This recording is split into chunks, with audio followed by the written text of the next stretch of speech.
Greetings, comic friends. It is Wednesday, so we're doing a TGIW. Thank God it is Wednesday. New comic book day. So I think we're good. We're pretty good this week. This week is really solid. We're pretty close to our sweet spot of 10. I have 11. I think that number is going to slowly be going down a little bit, just with my recent buying patterns and not picking up as many limiteds. That might not be true. Now that I say that just as I see there's two number 2s for limiteds that I just recently added. So maybe I'm a liar. But as long as we're staying in that nice area, then I'm happy. This week it's all great. It's all great. I'll even say this. So I was able to read some of these before recording this, and one that I read was Something is Killing the Children 25, and I know that I've been kind of lukewarm on this series for a while now, to the point where I've flirted with the idea of canceling it. This issue was really good. I think I like why can't I remember her name all of a sudden? Now it's gonna bother me. I don't know why. I'm just completely brain farting on the main character's name. This is embarrassing. Anyway, it's really good. I actually kind of like Erica. I know it was starting with a vowel. Erica. I kind of like her on the run because it lets the series focus more on her and sort of monster hunting, and it's less of the house stuff. Now, when this series first started, I was really interested in that. Like, what are the rules of this group of people and all that? And then when they started going into it, I just found myself confused. Like, I don't know what the difference between a black mask and a red mask and a white mask and a whatever. It got to be too much. But now it's Erica's out fighting monsters. They're after her. I don't know if it's a red mask or a white mask or a black mask. It doesn't matter. But she's out killing monsters and fighting monsters and stuff. And that's what I think this book should mostly be about. Erica beating up monsters. It just the lore just seemed to outweigh what was kind of good with the book to begin with. It got to be too much. There was too much focus on that, and it lost me for a while. But I really did like this issue. So it's Something That's Killing the Children is safe for now. Another one that I was able to read was Nottingham, number 9. Man, if you're not reading this, it's so good. This is, I think there's one more issue. This ends with a to be concluded. It is so good. It is my second favorite imagining of Robin Hood and his merry men. The first, of course, being Robin Hood Men in Tights. Obviously, that is the best version of Robin Hood. This is a close second. And the way that this issue in particular ends is like, I was like, oh wow. I was not expecting it. It's super great. So if you haven't been reading it, which I understand, it's Mad Cave and not all shops may get it, and if you miss it and don't subscribe to it, they probably don't get extras and whatnot. Do the work to seek out the trades. Getting individual issues may be tough because of the print run, but if there's trades out there, do yourself a favor and pick those up. It is fantastic. Another great one, TMNT. So we're kind of in a bit of a lull right now with this book because it's building up to this big event, this Armageddon game with the Rat King, and I'm sure some of his siblings are going to get involved. But Shredder Orokusaki is now helping the Turtles. In this case, he's helping train them, preparing them for what is to come. And it's great because they're obviously torn a little bit because of like, this is the Shredder. He's been their enemy for so long. He's done horrible things to them and to others. But now he's reaching out and like, look, I need to help you to take on this big threat that's coming on. So let's put aside those differences. I'm going to be honorable about it. And like they're actually like really cool with each other. It's kind of strange. Aquaman number 6. This is the last one that I read today, and apparently I missed something.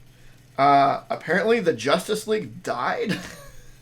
So this is continuing the Aquaman story. Spoiler alert, by the way, but apparently it's already happened, or it's a known thing. But this continues the story of Aquaman. And then partway through, Arthur's like, Justice League business, I gotta go. And Mara's like, yeah, go do what you gotta do. And then at some point, it's just like, oh my gosh, did you hear? The Justice League died. Okay. I did not know. I'm not super, I don't do a lot of DC stuff. I have a very specific DC stuff that I read. And it usually doesn't cross with some of the big events. So I don't read Justice League. I don't read any of the special events or stuff that they do. So I didn't know it was even going to be a thing or was a thing. It just seems weird. So I don't know what that means. Maybe someone can fill me in a little bit. Because I don't know. Robin 16, one of my other few DC books. This is actually a pretty DC heavy week for me. I have 3 DC books. For me, that's pretty heavy. I think that's all my DC books except for Son of Kal-El, Superman. Maybe. But yeah, Robin's been great. It's one of those that I picked it up when it was like 3 or 4 issues in or something like that. And I just sort of picked it up on a whim, and I am glad that I did. It's been great all the way through. Swamp Thing 15 of 16. Again, continuing a great Swamp Thing story. Curious to see how it ends. What is the state of the Swamp Thing going to be when all is said and done? Is he going to be the new Swamp Thing? Or is it going to be handed off to someone else? Or is it going to be up in the air? Like, is he just a temporary Swamp Thing because it's needed right now and there isn't anyone else? Don't know. We only find them when they're dead. This is a great sci-fi story if you like sci-fi stuff. Double shot of Something is Killing the Children, so House of Slaughter 7. So, I know I just got done saying that, like, learning the rules of this world and this organization and stuff, it gets a little bit heavy. It seems like House of Slaughter would be nothing like that because it's named after part of this organization. But what's nice about it, it's not so much about the house, at least so far. It's just about people in the house. So the story with, and I'm really bad with names, especially in this book, this series apparently, where the two had that relationship and then one walked out or got expelled or something, and he was supposed to chase them down.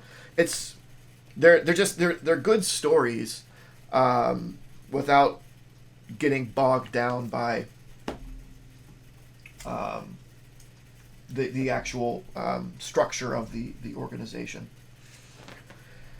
All right, so we've been waiting for this one for a while. Amazing Spider-Man 6 Legacy 900.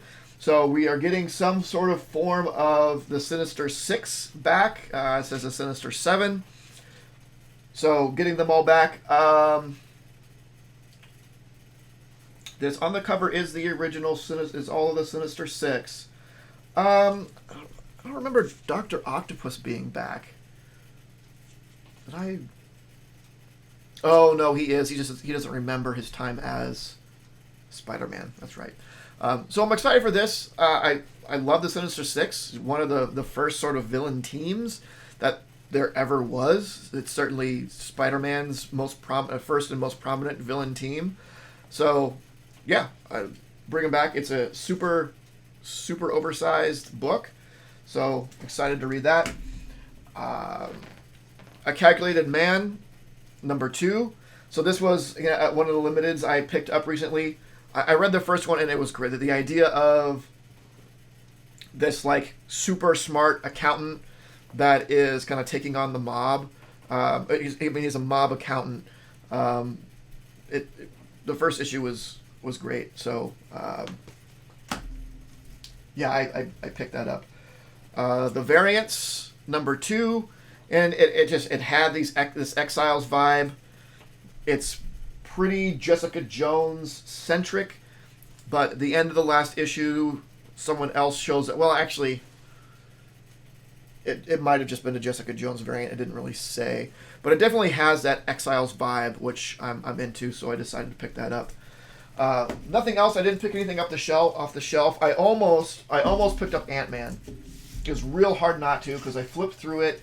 And it looked like it was the art was interesting. It's Al Ewing, who I really like as a writer, but I was like, you know what, that's old Titan, right? Just picking stuff up willy nilly, and then of course I'm going to like it, so I end up subscribing to it. I had to not.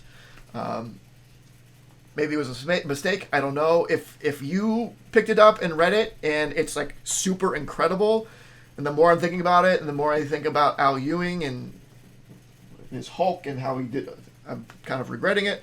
But if you read it, please let me know if it's worth it or not, and if I should go back and pick one up, because it's definitely not beyond me to do something like that.